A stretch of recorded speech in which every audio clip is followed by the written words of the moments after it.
Es una bendición que en este tiempo podemos acortar las distancias a través de estos recursos que el Señor ha permitido y que por supuesto están al servicio del bien y el mal.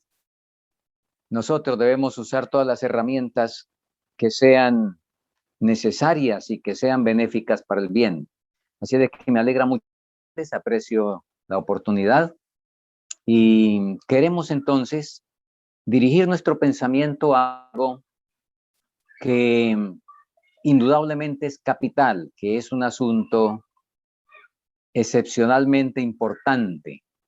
Voy a invitarles para que abran sus Biblias en Apocalipsis 18. Apocalipsis 18 y el versículo 1.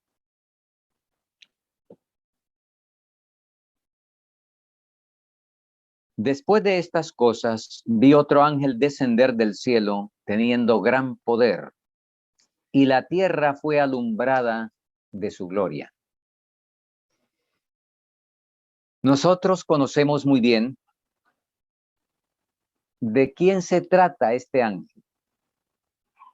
Sabemos que es el pueblo que tiene que dar la amonestación final y que toda la tierra va a ser alumbrada con la gloria de Dios. Y quiero destacar aquí el factor alumbrar, el factor luz. Al pueblo adventista del séptimo día, el Señor encomendó esta misión de manera particular.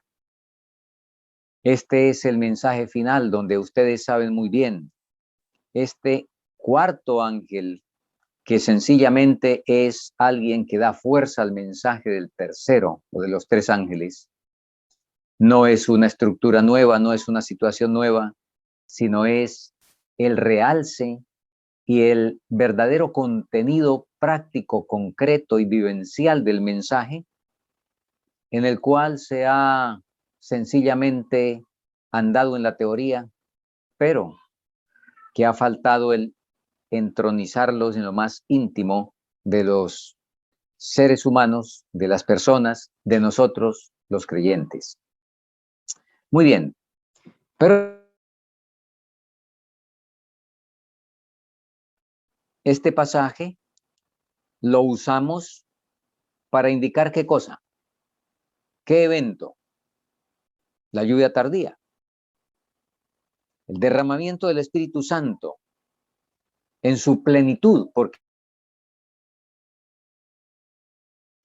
por supuesto que se espera ya habiendo lo que ya hayamos recibido el Espíritu Santo, como dice el apóstol Pablo en Efesios 4, con el cual fuisteis sellados para el día de la redención.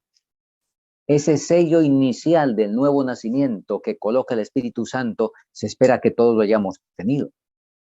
Pero estamos pendientes de un efluvio especial, de una luz especial que va a iluminar toda la tierra con la gloria de Dios. Muy bien. ¿Cómo es que eso opera? ¿Y cuál debería ser nuestra preocupación? ¿En qué deberíamos estarnos ocupando ya desde hace rato y aún tener resueltas esas situaciones? Nosotros dimos un título para esta reflexión de que así alumbre la luz en tu casa. La luz debe alumbrar en la casa. Y vamos a ir a Mateo capítulo 5 y a leer los versículos 14 y 15. San Mateo 5, 14 y 15.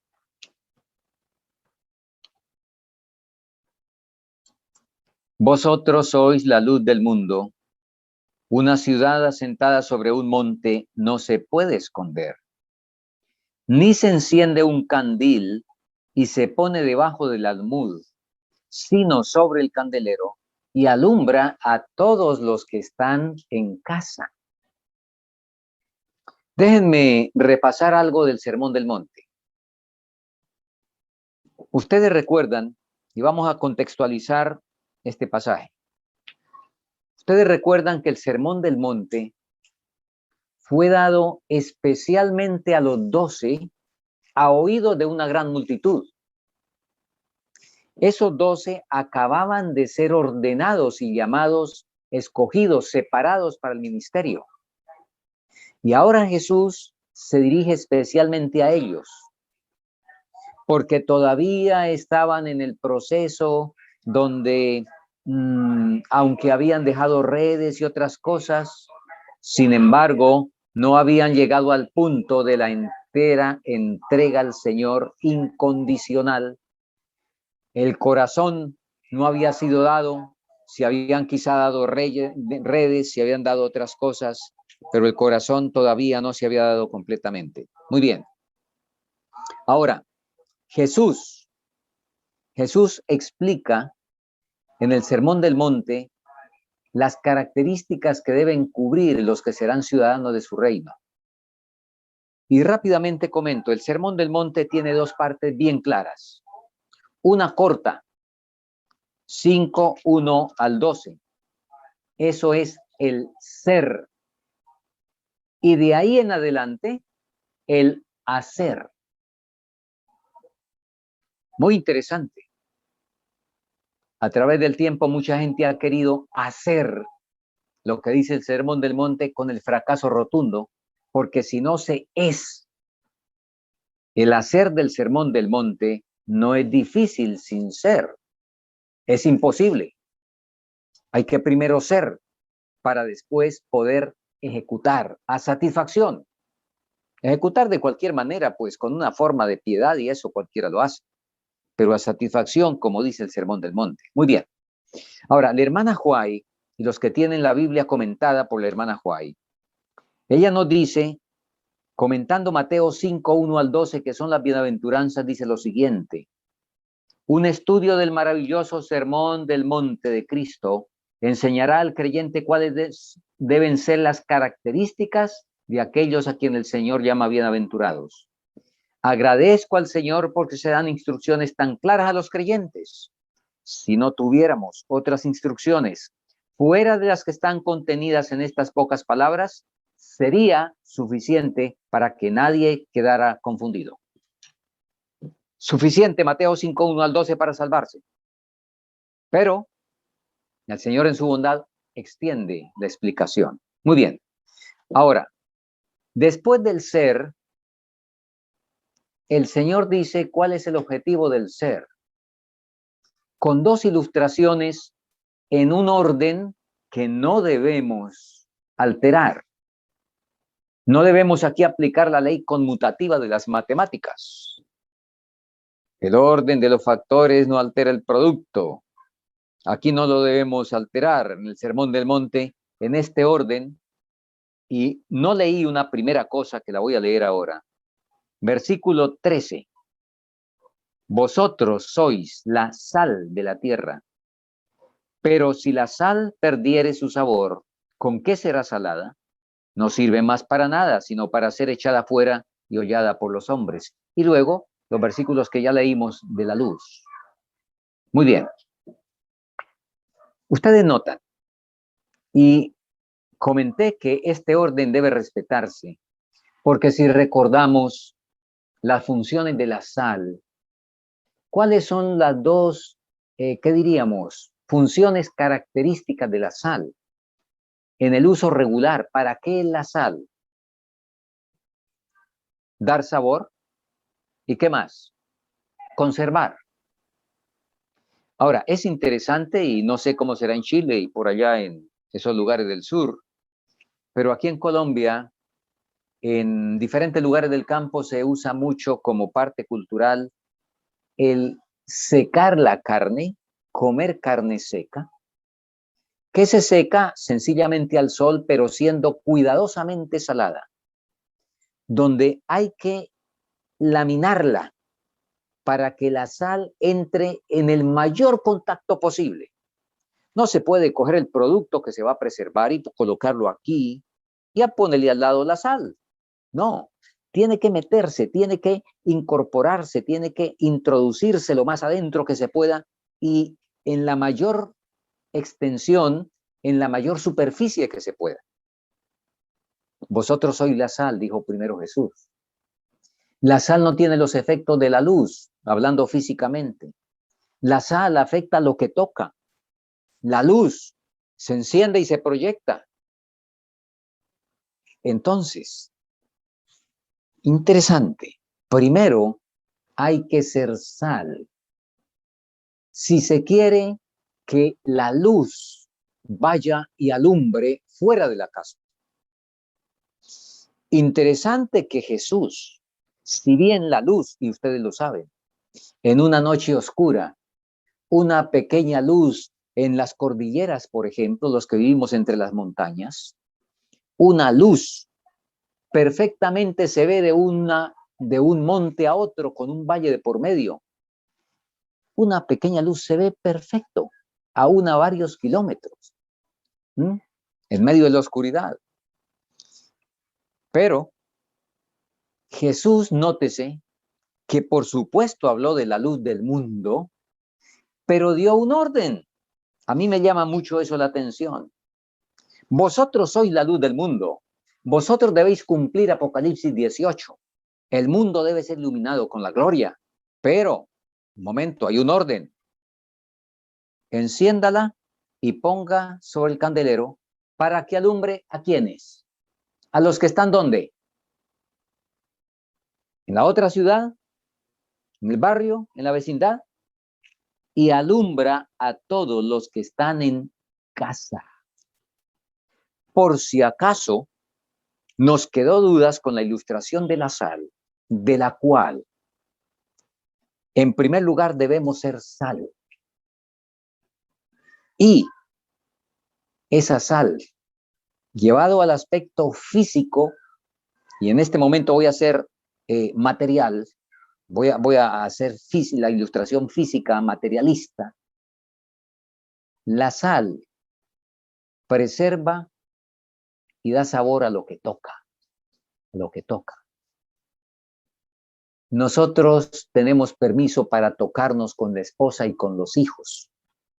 Con eso es que tenemos permiso para tocarnos.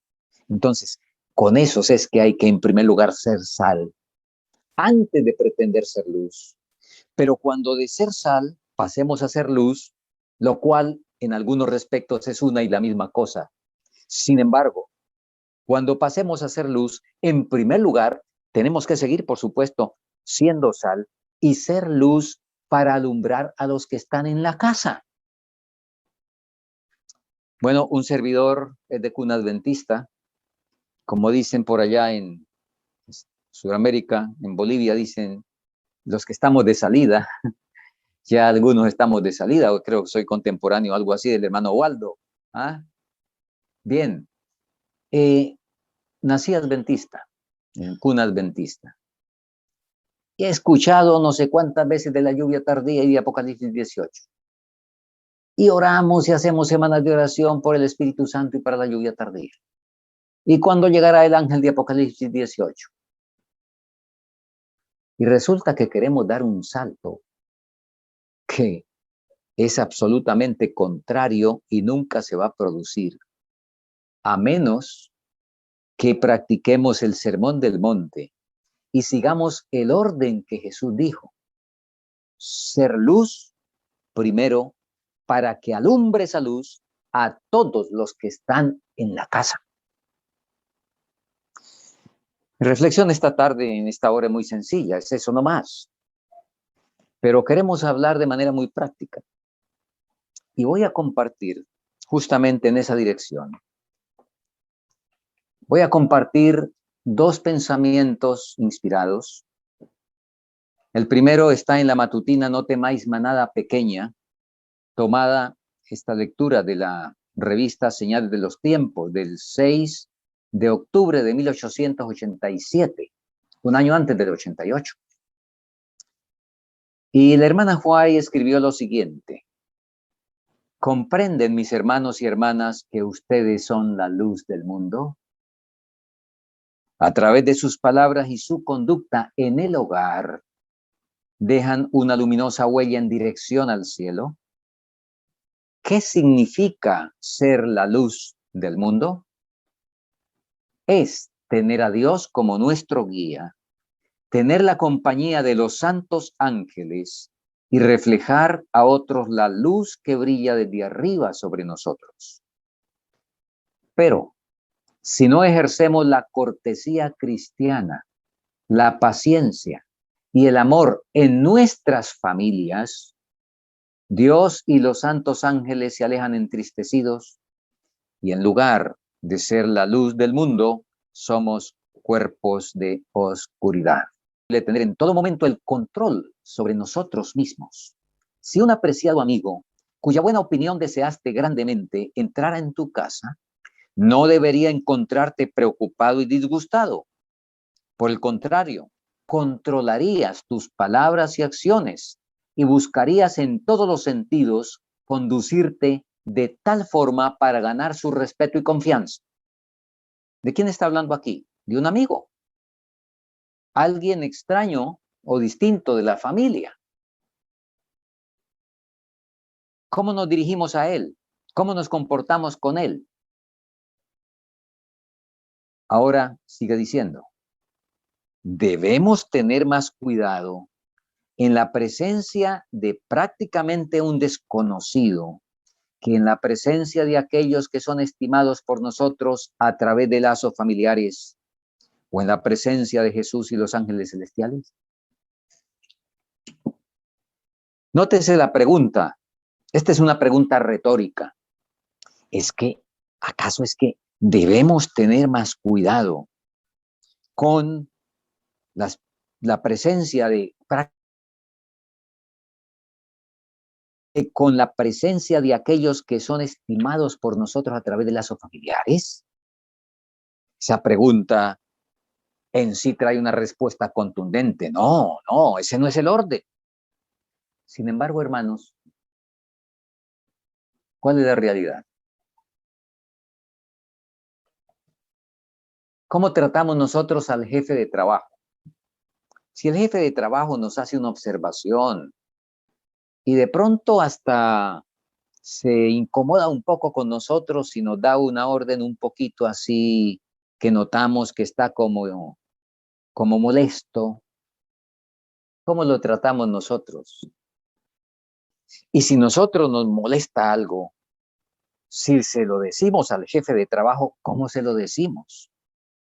¿Y cómo le decimos a la esposa? ¿Cómo le hablamos a la esposa y a los hijos cuando de pronto hay algo que no nos gustó? O sencillamente cuando les pedimos algo.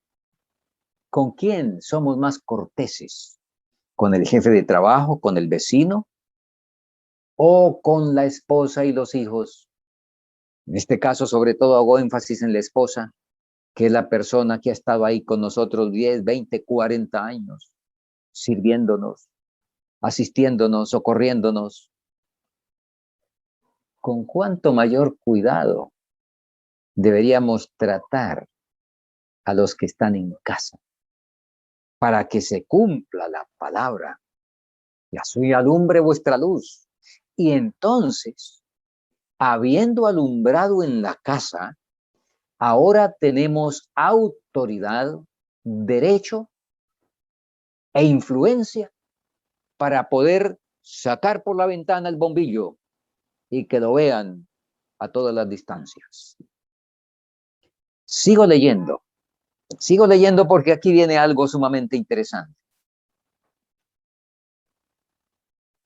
Bueno, la hermana Huay, cuando hace esta pregunta, que si es que debemos tener más cuidado con los particulares que con los de casa, y ahora dice, o en la presencia de Jesús y los ángeles celestiales. O sea, ¿cuál debiera ser el orden?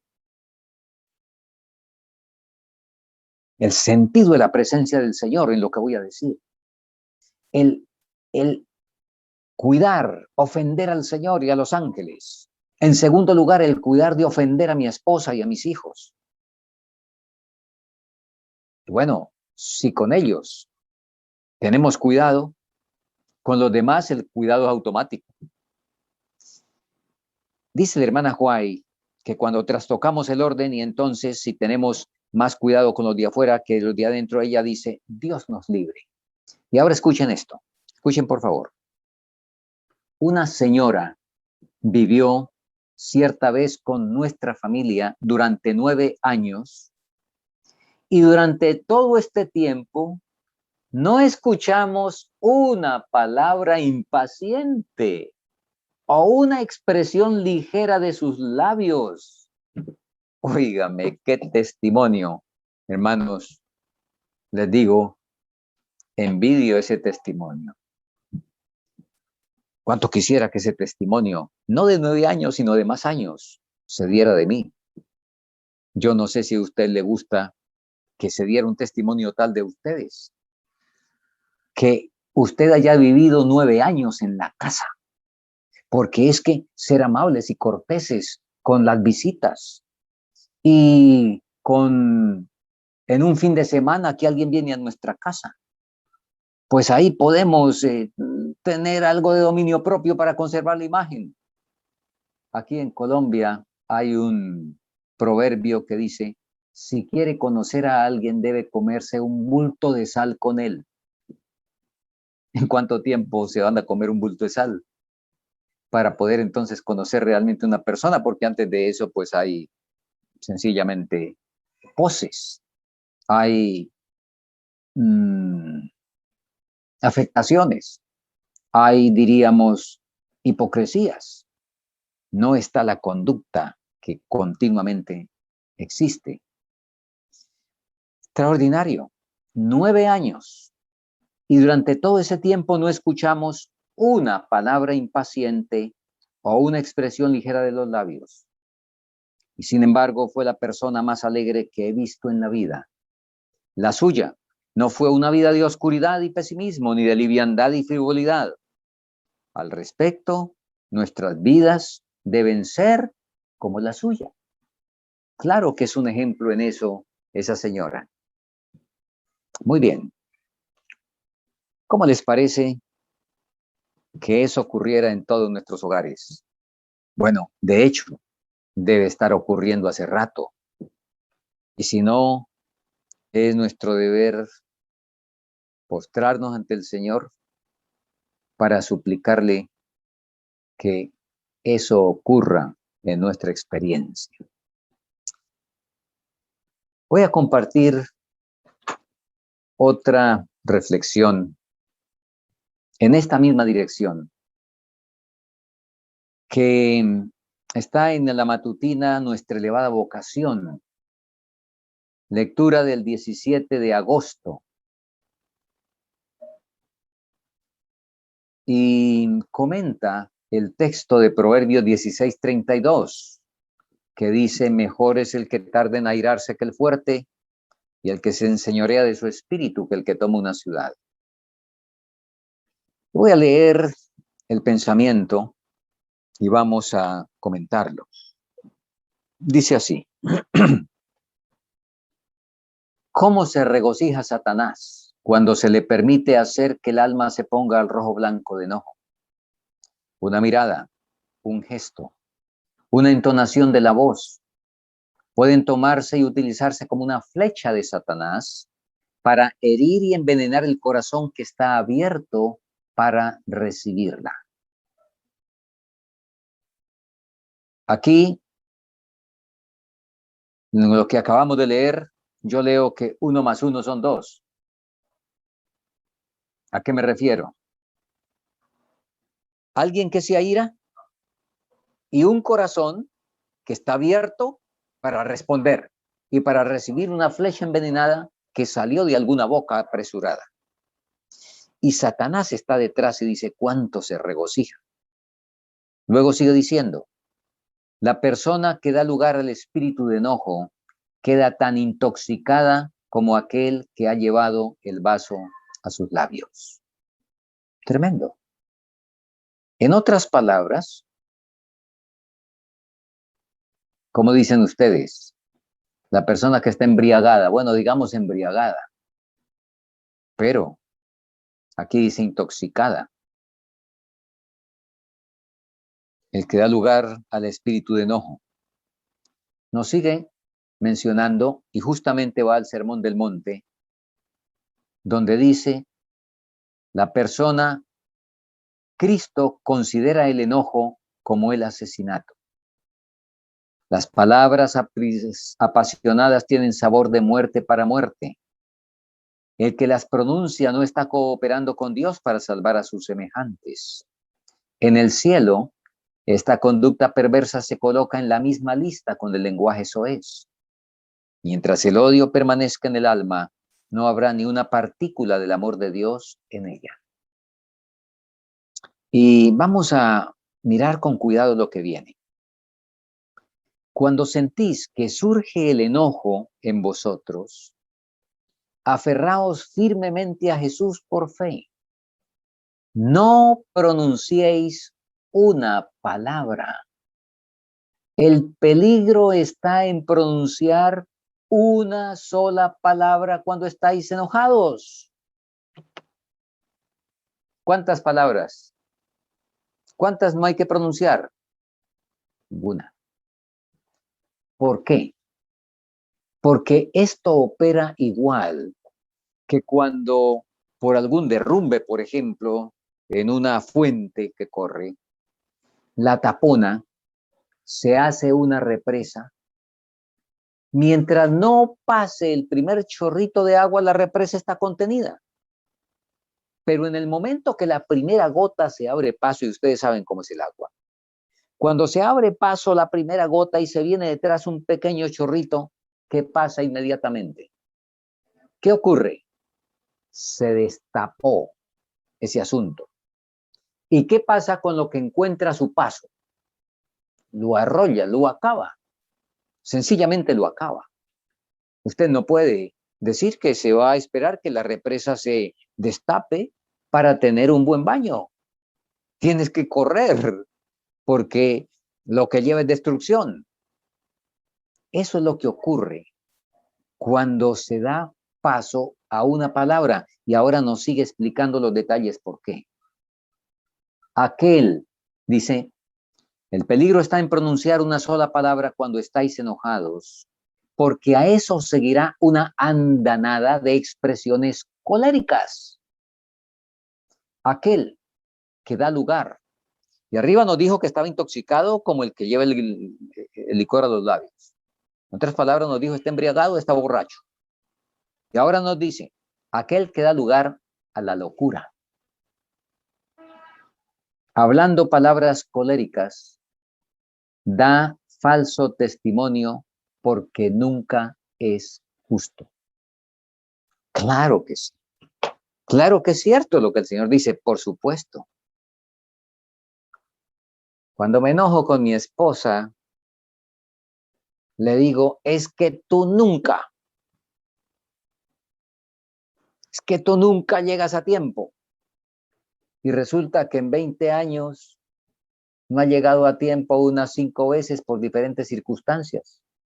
Pero en el momento me dejé llevar por el enojo porque era muy importante que estuviera y no alcanzó a llegar y todavía no conozco ni la razón, pero le digo, tú nunca. ¿Es falso testimonio o no? Aquí dice, aquel que da lugar a la locura, hablando palabras coléricas, da falso testimonio porque nunca es justo.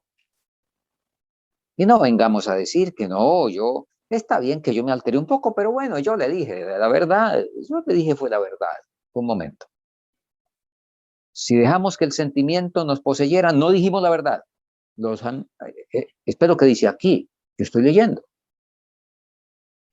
El que da lugar al enojo y habla bajo el enojo nunca es justo, siempre da falso testimonio, nos dice la inspiración.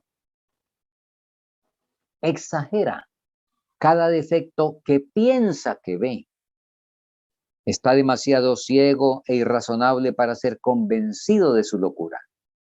Transgrede los mandamientos de Dios y su imaginación se pervierte por la inspiración de Satanás. No sabe lo que está haciendo. Ciego y sordo permite que Satanás tome el timón y lo conduzca donde le plazca. Entonces se abre la puerta a la avaricia, la envidia, las conjeturas malignas y la pobre víctima es arrastrada irremediablemente. Pero hay esperanza mientras pasan las horas de tiempo de prueba mediante la gracia de nuestro Señor Jesucristo.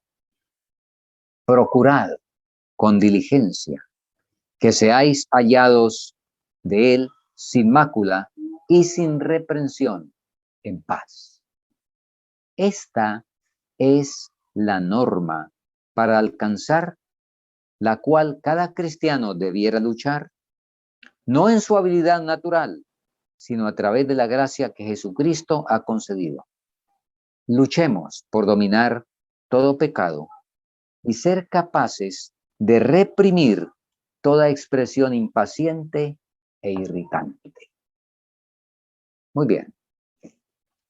Así alumbre vuestra luz delante de los hombres, para que vean vuestras buenas obras. No se enciende la lámpara y se pone debajo del almud, sino se enciende y se coloca sobre el candelero para que alumbre ¿a quiénes? ¿A quiénes? En primer lugar, a los que están en casa. Mis hermanos, esto yo sé que es muy conocido, esto es muy sencillo. No sé ustedes qué estarían esperando. Cada vez más me doy cuenta de la necesidad del evangelio sencillo, del evangelio concreto, práctico, real. Amén. De la obra que debemos ocuparnos de manera urgente si es que todavía eso está fallando. De cómo debemos, en primer lugar, ser los misioneros, misioneras del hogar, como ninguna palabra necia, ninguna palabra mordaz, ninguna palabra torpe, como dice el apóstol, debe salir de nuestros labios. Y cómo, de manera especial, los que están con nosotros son los que merecen el mejor trato. Decir las cosas de la mejor manera y entender que no debemos, que así como no nos desnudamos con el jefe y con la gente de afuera, tampoco debemos desnudarnos con los que están en la casa. Y al decir desnudarnos me estoy refiriendo a estos asuntos del trato. Muy interesante que lamentablemente los seres humanos seguimos el ejemplo físico de Noé, un mal ejemplo en el único punto que la Biblia presenta como lunar de ese varón que Dios dio testimonio diciendo, a ti he visto justo en esta generación. Luego de que Noé tuvo esa extraordinaria experiencia de fe al construir el arca, la naturaleza es débil, la carne es débil, el espíritu está presto, pero la carne es débil. El registro del Génesis en el capítulo 9 nos dice en el versículo 22, el 21, bueno, hablando de, entendiendo el asunto para leer desde el 20, comenzó Noé a labrar la tierra y plantó una viña, y bebió del vino, y se embriagó, y estaba descubierto en medio de su tienda. No hay que descubrirnos en ninguna parte. Regularmente, repito, insisto, por razones convencionales, por razones de conveniencia. No nos desnudamos afuera, pero nos desnudamos adentro. Y cambio, claro, ¿quién vio? Los hijos vieron. Cambio y sabemos el resto de la historia. Bueno, tomo sencillamente esa figura para que podamos reafirmar que nuestra desnudez debe cubrirse con ese manto que Jesús le dijo a la Odisea, que debía comprar vestiduras blancas para cubrir la vergüenza de la desnudez. Y entonces no habrá palabras enojadas, no habrá palabras necias, no habrá palabras torpes. Cuidaremos de ser corteses y amables con todos, pero muy especialmente con los que están en nuestra casa, y por lo tanto estará entonces alumbrando la luz y formaremos parte del pueblo final que va a alumbrar la tierra con la gloria de Dios. El Señor nos ayude, hermanos, Y revisemos esto de una manera concreta, de una manera realmente valedera, de una forma que podamos introducir la palabra de vida en nuestro corazón y en nuestra vida, y que pueda ser un hecho. ¿Cuánto me alegró hace unos meses atrás?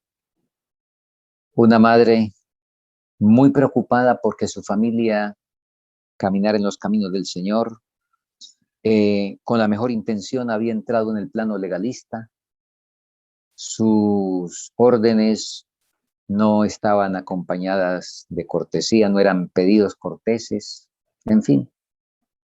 Pero un día se dio cuenta del asunto y se pudo escuchar una conversación de los hijos.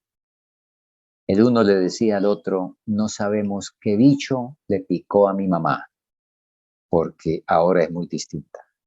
Bueno, eso es lo que hace el Evangelio y lo que debe seguir haciendo en cada aspecto de nuestra vida hasta que seamos realmente la luz que el Señor quiere que seamos. Amén. Señor les bendiga a todos y que podamos atesorar esta verdad en nuestros corazones. No olvidemos, somos la sal, somos la luz y en primer lugar, eso debe alumbrar en la casa. Permítanme, vamos a concluir con una oración. Nuestro Dios y Padre, gracias por tus bondades y tus misericordias. Gracias porque nos ayudas a entender la realidad de tu palabra y del mensaje. Guíanos en fe y en justicia, que podamos realmente recibir de tu gracia y podamos seguir ejemplos que están escritos de cristianos que nos han antecedido y que han logrado la victoria sobre toda situación y han podido ser la luz del mundo. Señor, tú nos llamas a una obra final, pero sabemos que primero hay que cumplir con las cosas pequeñas, con el círculo más cercano, con el que es más desconocido de manera abierta por el mundo, pero que puede llegar a ser el más conocido y el que da el mejor testimonio, como dice tu palabra. Guíanos en fe y en justicia, bendice a cada hermano oyente y que podamos permitir que tu Espíritu grabe en nuestras mentes, pero muy especialmente que estampe en nuestra conducta lo que tu palabra nos dice que debemos hacer. Favores que agradecemos en el nombre de Cristo Jesús. Amén.